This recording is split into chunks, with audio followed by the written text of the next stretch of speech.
The Evening News and Grandfather's Lesson by Rama 225166, Mohammed 211755, Maryam 222499, Noor 223573. In a warm living room, the TV broadcasts news of global conflicts in Israel, Palestine, and Russia.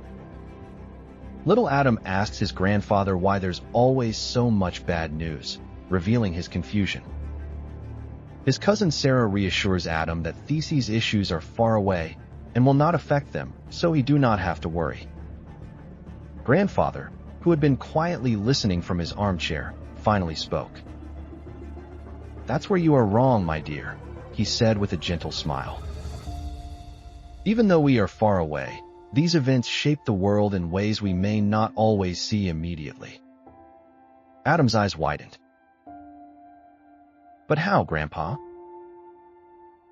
"Grandfather, think about your favorite chocolates. Remember how their prices went up recently?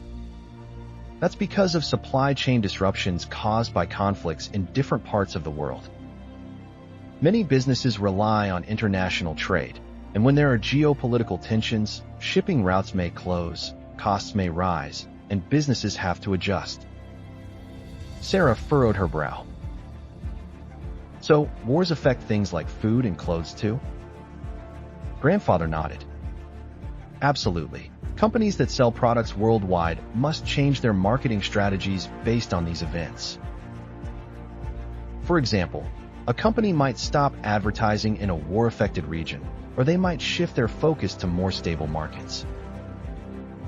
Currency values change, stock markets react, and companies must decide where to invest based on global stability." He continued, "Take the recent attacks in the Red Sea.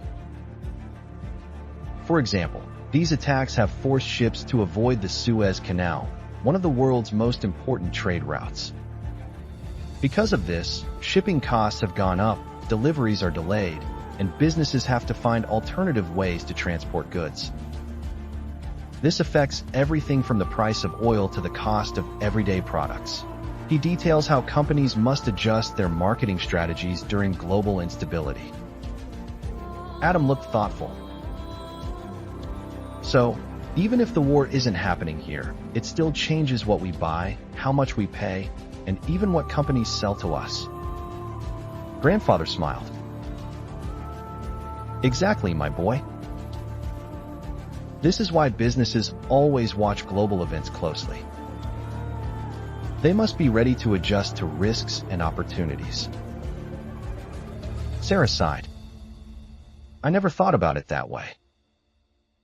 Grandfather patted her hand. "The world is more connected than you think.